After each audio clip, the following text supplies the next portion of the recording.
YouTube'да контентті қалай дұрыс жоспарлау керек. Сәлем достар, бұл Мәке блог.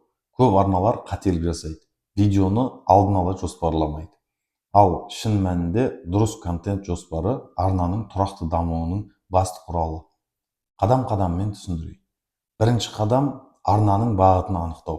Алдымен арнаңыз қандай бағытқа, қандай тақырыпқа арналған нақтылап алыңыз. Әр видео бір-бірімен байланысып отыру керек. Бір бағытта болғаны дұрыс. Екінші қадам апталық кесте жасау.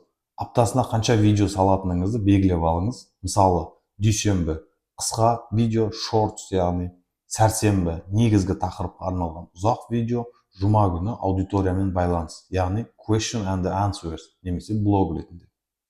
Үшінші қадам идеяларды жинақтап отырыңыз. Күнделікті ойыңызға келген тақырыптарды жазып жүріңіз.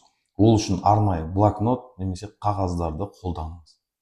Төртінші қадам маусымдық трендтерді ескеріңіз. Жаңа оқу жылы, мерекелер, трендтегі тақырыптар бәрін алдын ала жоспарға қосып қойыңыз. Бесінші қадам аналитикаға сүйеніңіз.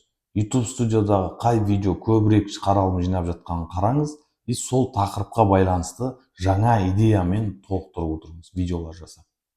Сонымен контент жасаудың негізгі құпиялары мыналарда, жоспарлаудың. Бірінші бағытты анықтау, апталық кесте жасау, идеяларды жинақтау, трендтерді ескеру және аналитикамен жұмыс істеу. Егер осы қадамдарды жасасаңыз, арнаңыз тұрақты түрде өсіп отырады. Келесі видеода біз YouTube алгоритмдермен дос болу жолдарын талқылайтын боламыз. Арнаға жазылып, қоңырауды басып қойыңыз, пікір қалдыруды ұмытпаңыз.